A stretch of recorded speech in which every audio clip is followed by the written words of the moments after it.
Hi, and greetings on this Wednesday, the 10th day of June. Another hot one in the neighborhood, but a cold front coming through Kentucky already and getting ready to come through eastern Kentucky, and the viewing area is about to change all that after we get through what could be a bumpy and stormy evening.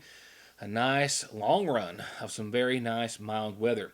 I'll have an update on your outlook for the rest of this evening and that nice weather on the back side of it in just a few moments. It is Wednesday. Tomorrow is, of course, publication day. As such, for the Sagersville Independent in tomorrow's paper, just a few of the things that you'll find. A write-up on the deadline and everything you need to know about requesting and applying for an absentee, which is how most everyone will vote in the June 23rd primary. An update as well as my editor Heather Oney is working to gather some more information than I even have at this hour in regards to the 2 new cases of COVID-19 which were reported by local officials today. Sample ballots will also appear in this week's edition. An interesting write-up on lady and lightning bugs. I'll leave that at that. And as I referred to briefly, she'll tell you much more. McGoffin County setting another record blood drive. Also on the old page, of course, brought to you weekly, our Throwback Thursday page by local attorney Grover Arnett at Law. Thank his office and him and Sabrina for sponsoring that page, of course. We'll take a look back, kind of appropriate, to the Harold Whitaker Middle School graduates of 1996. I've got a lot tonight on the program to talk about. We will talk with local health officials in just a few moments about those 2 new, not 1 but 2 new cases. We doubled up since I saw you last of coronavirus here in Sagersville and McGoffin County. Both of these cases women, one essentially retired who doesn't have a great deal of contacts, the other an employee in a hospital setting, one of which, among other tracing contacts that they're having to make, was known to have been in at least one local business without a mask recently.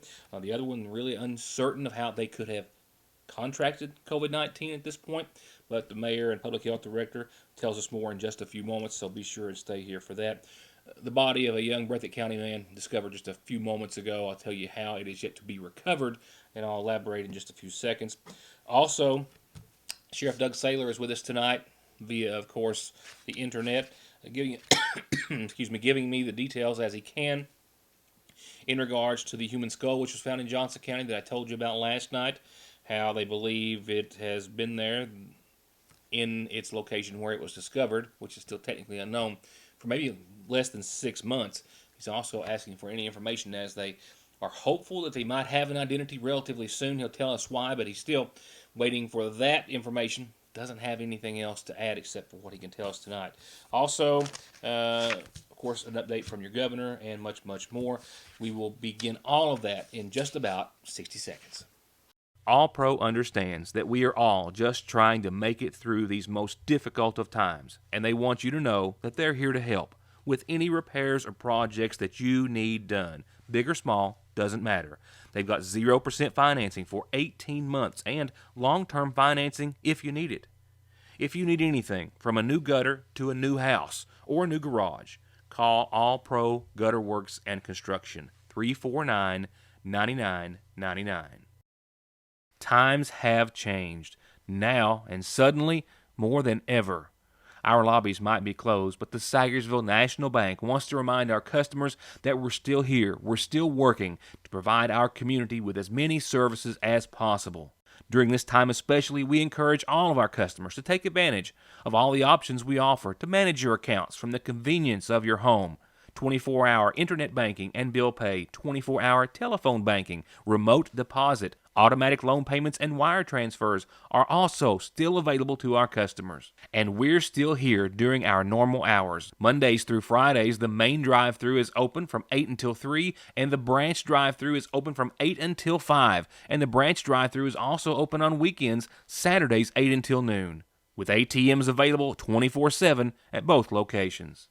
A lot to talk about tonight. Let's go ahead and begin, however, with closure, best way that we can put it, for a neighboring county family.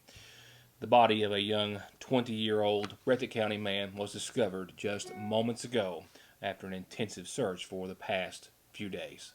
The Wolfe County Search and Rescue Team, assisted by a great deal of other resources and departments, have been looking for 20-year-old James Lovelace of Breathitt County since Monday afternoon. It was then that he went under the water and did not resurface after jumping off of the Big Rock, as it is most commonly known, from a 30-foot elevation.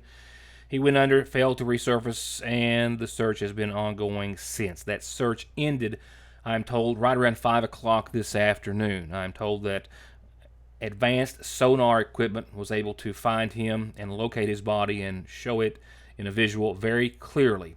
And at that time, just a few moments ago, they were awaiting a dive team to recover his body from the bottom of the lake where it was. It's unknown the distance from which he went under and where he was found, but that he was found in about 30 feet of water. And rescue crews and recovery crews were on their way to recover his body at around 5:15 this afternoon. Up next, Public Health Director and Mayor Pete Shepard and McGoffin County Judge Executive Matt Wireman. We do not only discuss the 2 new cases of COVID-19 with as many details as they are permitted to reveal to us in regards to their age, where they may have contracted rather, and the like. But we also go on to talk about several other subjects, COVID-related and otherwise.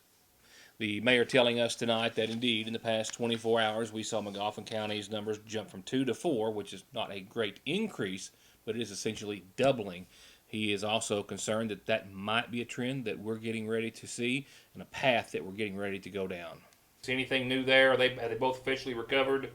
What can you tell us? They've both been released, and all the contacts that they had have been released from their vigilance too. We've let them all go, so everything's good. Everything's good with the first 2. Okay, now tell me about, so we've essentially doubled up here in the last 24 hours. Yeah, I come in this morning and had some really bad news. We got 2 positive cases in McGoffin as of today. 2 females. One's asymptomatic. One has symptoms, but they're mild symptoms, and they're both quarantined at home. One got it in a hospital setting, and we just can't figure where the other contacted it. But both are doing well. We've got all their contacts has been notified. Everybody's agreeing to stay home, and we just have to wait it out and see. But it's a kind of a funny thing. We get 1 and 1. Now we got 2. But if you look out in the stores and on the streets, like I've been talking to them blue in the face, nobody's wearing their mask. Very few people are social distancing now. They're still wanting to jumble up, be in groups, and I hope this is not an indication of things to come. Any other details? I know you're very limited, but general details that you can share about these other individuals. You said a hospital setting as far as patient or employee, and have either of them, during your contact tracing, how far you had to go in that regards? With the hospital setting, it was an employee at a hospital, and we had to notify employees that had contact with her, and also the patients that were in the hospital on her floor where she worked at that time. We've had to notify them. So it's a little more involved when it comes in a setting like that, because everybody that they've been in contact in that setting has to be notified and isolated. Some of them be isolated, some of them don't have to be, but we take it individually as we go. The other one is a stay-at-home grandmother, babysits, so she didn't have a lot of contact out. So I do know that one of them had went in one of the dollar stores and forgot their mask. So that's important when you're in these stores to wear your mask. People, it's people that can have it are walking around with it, and they can give it to you. So I'm assuming we've got a number of people in isolation or quarantine as a result, or what's the process now? Yeah. On direct contact, it's usually family. With these 2, it's been mostly family members in the county here. It's been mostly family members. They both, like I say, one staying home and babysits, the other works at the hospital setting. She comes home and usually stays at home, doesn't get out much. And in the hospital, what we do there is the administrator that's in that area, they contact most of the employees for us, so it makes our job a little easier. But we get a list of the patients, and we contact them. Matt, I've got a couple of specific things to ask you about, but just thoughts on the latest 2 cases? Well, this again proves that the virus is here, and one of the people today were asymptomatic, and for whatever reason happened to be tested, not knowing they had it and ended up with it. We have to assume that we all may be carriers, and that we must wear our mask when we're out in public, and to protect our fellow McGoffin Countyans or wherever we are. This is extremely important. In McGoffin County and Eastern Kentucky, things happen later than they do anywhere else. And so we are probably not seeing the worst of it yet, in my opinion. We doubled in one day, and who knows, we may have 4 tomorrow and 16 a couple of days from there. So I just would encourage everybody to wash your hands, use hand sanitizer, and wear the mask when you go in and out of the stores. And I beg the employers to make sure your staff are wearing the mask. I walk in several businesses, and when they see me walk through the door, they throw their mask on. And then I go out and sit in my vehicle and look through the windows, and I see them take them back off. We can't be doing that. This is not an inconvenience just for the sake of being an inconvenience. This is to protect everyone from getting COVID-19, and we got to do this together. We're the only ones who can stop it. Otherwise, it's just going to run rapid. I want to make note that on last night's program, I read a report that I think was probably read on every nightly news program across the nation, of the WHO saying that asymptomatic spread was not near as bad as what they originally thought. It was just 2 hours after that last night that they were retracting that and clarifying that to say that might not be as bad, but it is greatly and still a great factor. So I'll be making that correction tonight on the show, because I don't want everyone to think, well, asymptomatic, as we've got one of these folks here involved tonight, one of these cases, well, doesn't mean that they can't spread it, because even though that was the information that gave us all a little bit of sigh of relief yesterday, that was actually not 100% factual. So I'll make that clarification. Our parks, Judge, we know that we're opening parks now to some degree, and let's talk about the community center.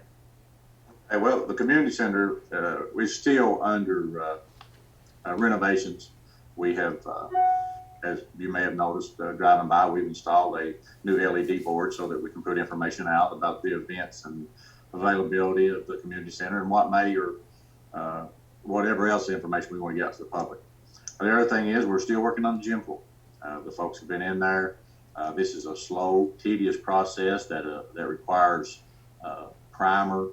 It requires multiple layers of paint. It requires striping, and then they're in the process now of putting the final coats on. It's going to be beautiful. I think that people are really going to be happy when they go in and see it. But it's going to be a little while before that happens. The community center is going to remain closed to the public for the foreseeable future, again, because we're still working on some renovations. But on the other part, the 50-person group requirement doesn't have until July. We're going to hang on to that a little farther probably.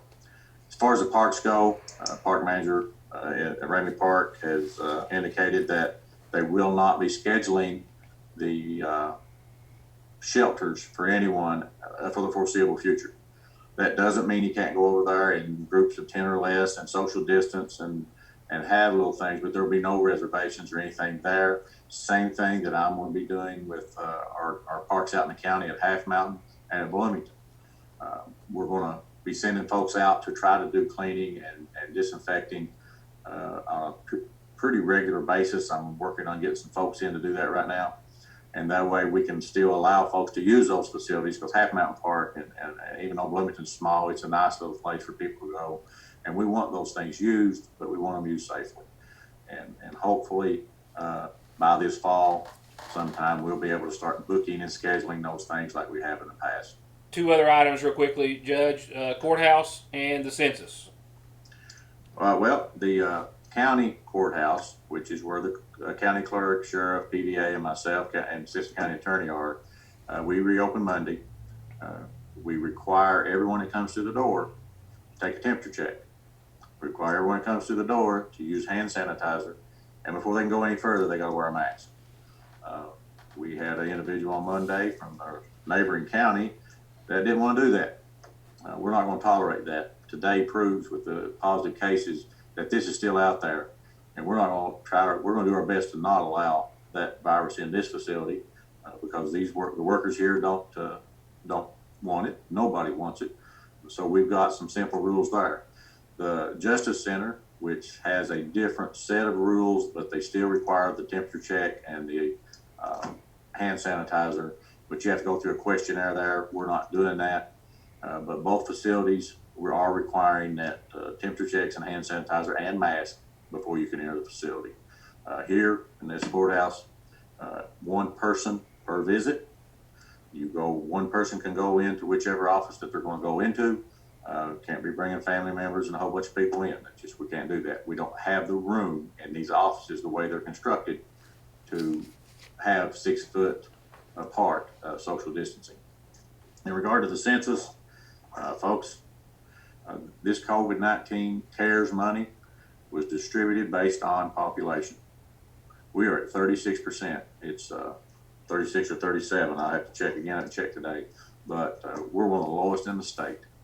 We haven't increased but 1% in the last week and a half.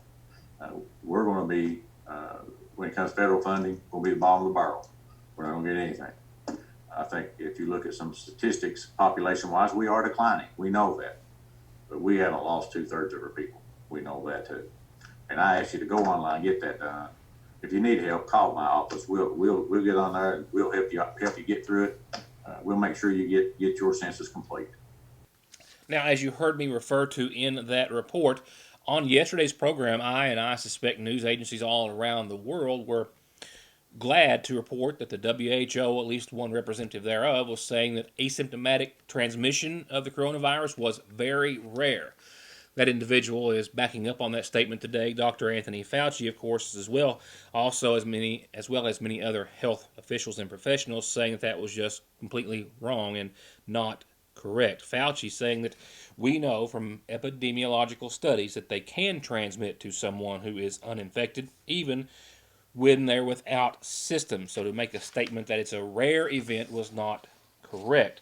He is speaking of Dr. Maria Van Kerkhove, the WHO, an infectious disease epidemiologist, who says there's been some misunderstandings about her statement of it being very rare in happening, that individuals who test positive have no symptoms and being able to spread the disease.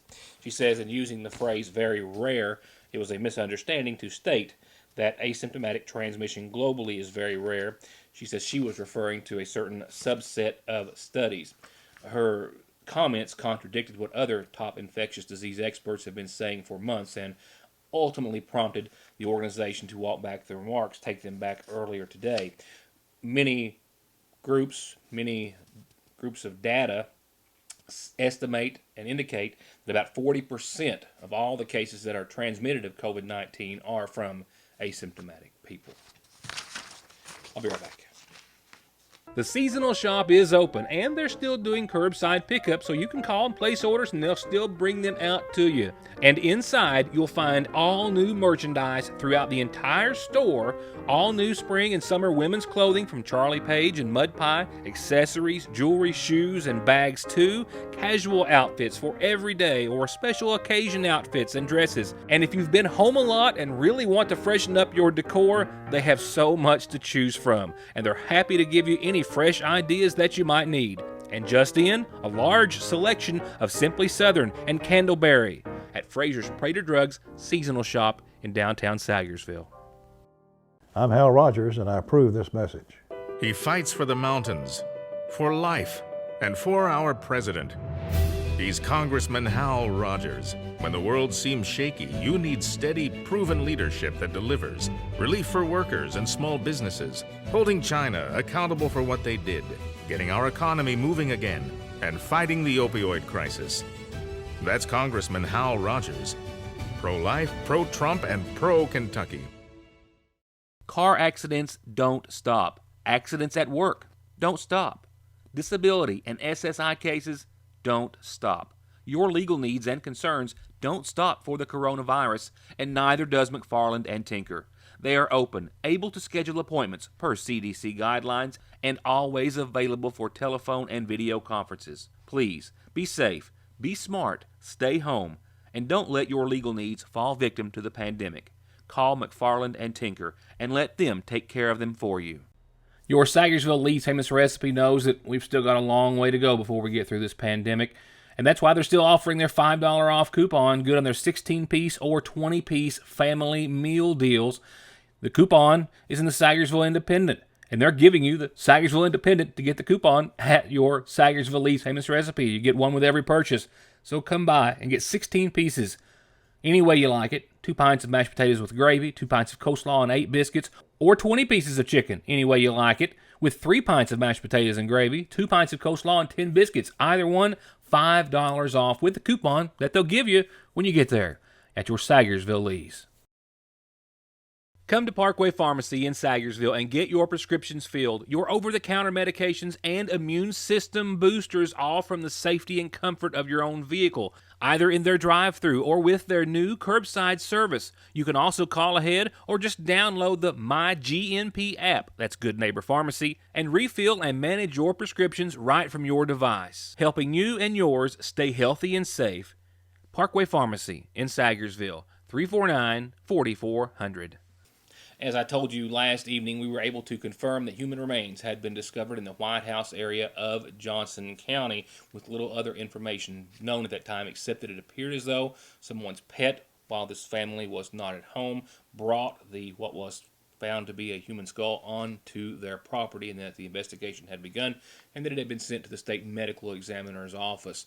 Sheriff Doug Saylor of Johnson County tonight tells us that they have hopes of making an identification relatively soon, which is not necessarily always the case in investigations like these, unless there is a missing persons case which immediately matches up with their findings, and that's not the case this time around. He tells us how he thinks that is possible. He also tells us how long so far he and his investigators believe that those human remains have been in this very rural part of Johnson County.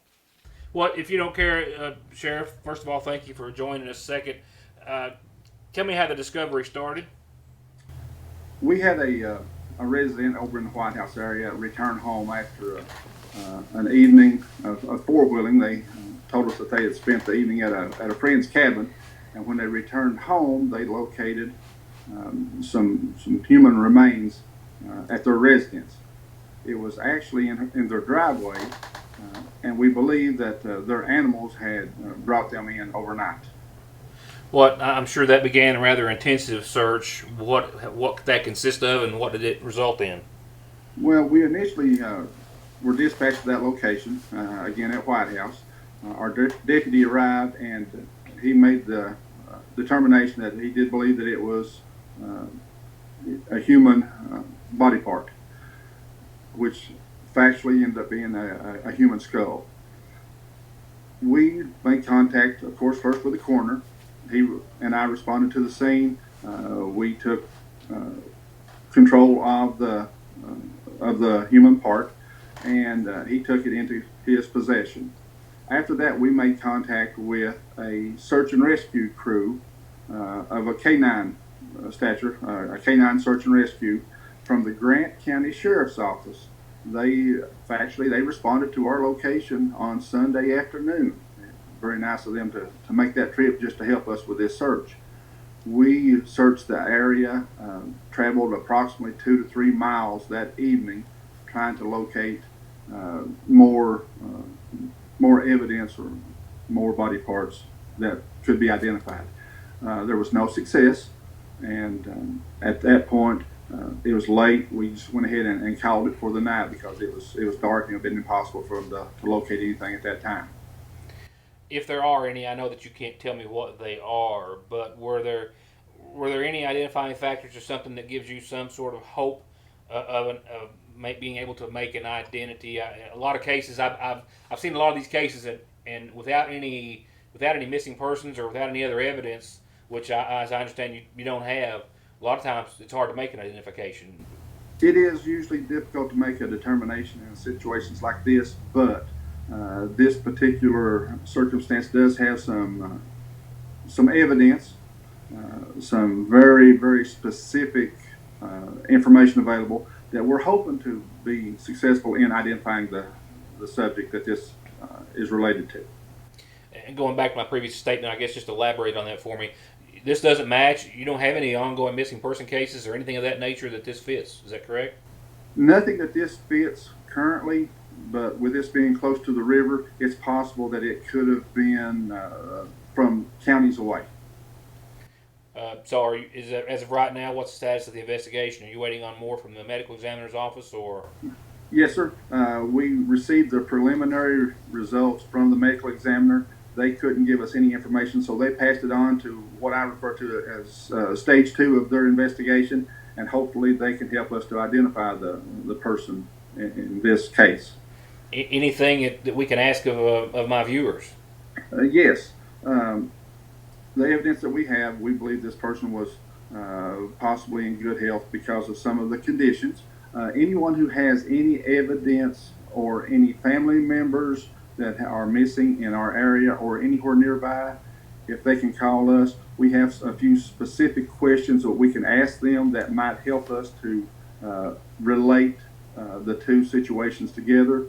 They're welcome to call the Sheriff's Office here in Johnson County, 606-789-3411. We're available here from 8 a.m. till 4 p.m. After that, all calls will go to dispatch, and more than likely there will not be a deputy available to take any of their information. If they can call and speak with myself or Deputy Tim Clark, I think that would be the best situation, or Deputy Bill Meade, that we all are very familiar with the markings or with the identifying position, that hopefully they can help us identify this person and help the family get closure. Last question, Sheriff.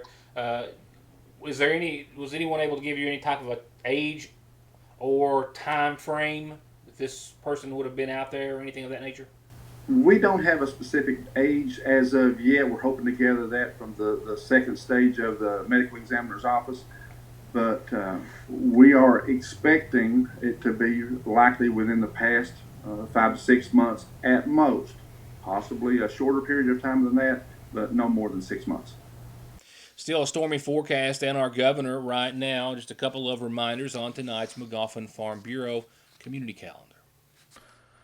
Actually, the announcement that I had is actually not until this time next week, so the only reminder I have is this one. This is where you send announcements to get them on the community calendar. Call, fax, yournewstoday@yahoo.com, email them, Facebook, drop them off here at the Your News Today offices. Any way you can get them here, we'll tell everyone about them. A reminder tonight, though, as we turn to our funeral services for Dr. Howard Higgins' services and funeral. Well, actually, services to be held tomorrow evening. The dentist passed away at the age of 71, formerly of McGoffin County in Paintsville and most recently living in Lexington.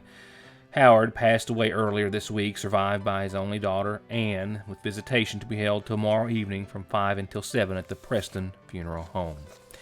Also, from the McGoffin County Funeral Home, who sponsors our obituary listings, they tell me tonight of the passing of 55-year-old Jeffrey Montgomery of Sagersville, who passed away on yesterday's date. Arrangements in his honor incomplete at this hour, but to be announced soon. And the McGoffin County Funeral Home also is making arrangements at this hour for 98-year-old Elazine Holbrook of Sagersville, who passed away on today's date. Again, arrangements incomplete in her honor at this hour as well. Appalachian Wireless knows community and connectivity are key. That's why they've created the Appalachian Wireless Advantage Plan. The Advantage Plan caters to the wants and needs of its customers. Flexible contract lengths, more opportunities to upgrade your device, lower upfront cost for a new device, while also having the possibility of lowering your monthly bill. The advantage is choosing Appalachian Wireless. But like the Advantage Plan, the choice is yours. Go in today to an Appalachian Wireless retail location for more details. Better service, bigger savings. That's today's Appalachian Wireless. Getting the best deal on the best tires with the best service has never been easier. Just log on to ConleyTire.net, check out the latest rebates, sales, and promotions, pick out the tires you want, and email, call, or come by. For huge savings from the family who's been proudly serving the area for over 32 years. Conley Tire in Staffordsville, 297-2424.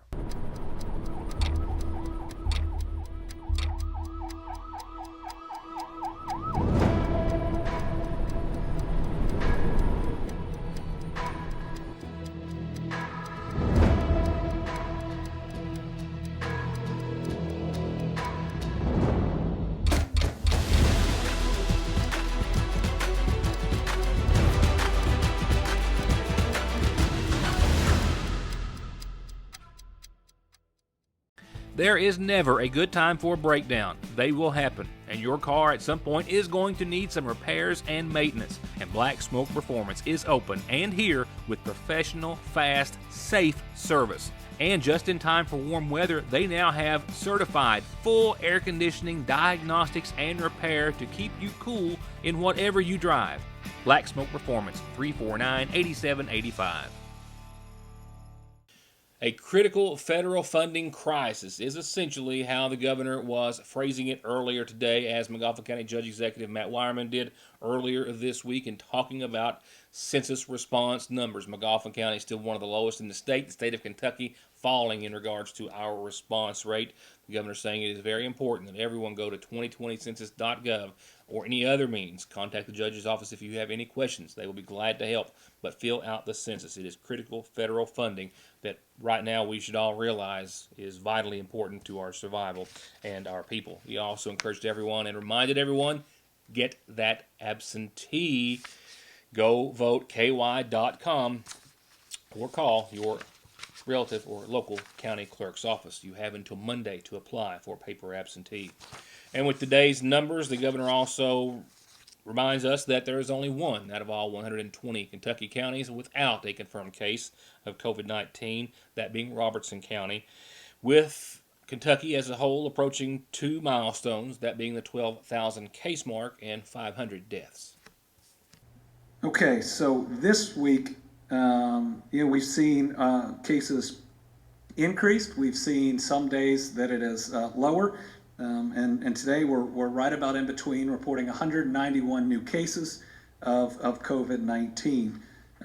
While we do not, we're not currently in that decrease that we had for at least a couple weeks, we do not see day after day a continuing increase, and that's good news.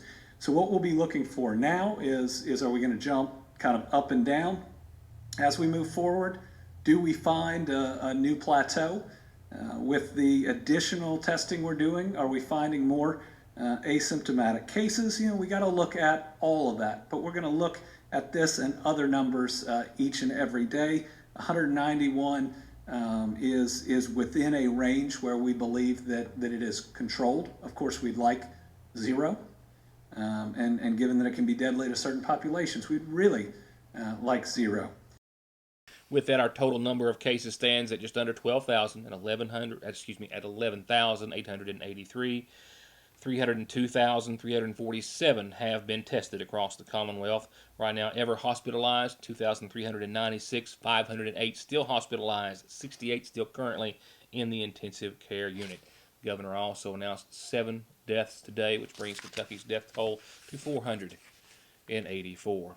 Now let's take a quick look at what could be developing during the latter evening and overnight. Storms have been a bit late rolling through the viewing area compared to what we could have seen.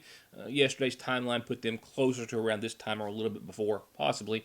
That, however, has not been the case, but that also, however, doesn't mean that we're out of the woods. While we have seen some cloud cover come and go back and forth, a little blue sky even still right now, you can see that line right in the middle of Kentucky marching eastward in the next short few moments, under a few hours. Obviously, that line is going to make its way into eastern Kentucky and could be on the severe side, and out in front of it, a few showers and potential thunderstorms as well. So we will certainly all be watching the weather closely for the next few hours in eastern Kentucky. With that said, here's the particulars brought to you by Licking Valley RECC. 61-degree low tonight with that 80% chance of showers. Keep your eye on the quickly changing weather conditions. We'll see winds out of the west on average 8 to 16 miles per hour. That's on average. That's not included in those thunderstorms or severe weather conditions. So keep your eye on it again. Now, after it's over and out of here tonight, it is clear sailing for days and for your weekend, and much, much cooler. We'll go from what has felt like the mid-90s to what will be and feel like the upper 70s, low 80s. Starting tomorrow, as clouds will part after mostly cloudy skies for the onset of your Thursday, but becoming sunny and 79 for your Thursday. We'll see mid-50s for lows tomorrow night under mostly clear skies. Friday, still hovering around the 80 mark, possibly a bit over, 81 or so. Still 56 for a nighttime low, but sunny, mostly clear, calm, and that's a pretty much perfect scenario weather-wise. 80s, low 80s, and sunny conditions, that's nice. Low humidity makes it even nicer. Saturday, a little lower still even. We'll hit only about 77 degrees for the first half of your weekend. Still sunny, mostly clear, and still absolutely beautiful. Going on into the latter half of your weekend, Sunday, more of the same. Even knocking off a couple of degrees for daytime highs. Down around 75, but still sunny and mostly clear, and a low of around 54. Another beautiful, beautiful day, just certainly on the milder side temperature-wise. At the start of next week, those temperatures will start to climb back up. They're going to do it rather slowly, though. By Monday, we will see a 20% chance of showers kind of work its way in and hang around for a few days. But 78, mostly sunny, and a 20% chance on Monday. Closer to 80 and sunny, and a 20 to 30% chance of showers maybe on your Tuesday. And similar for Wednesday, inching up another degree or two. Still some sunshine and a small chance of some showers.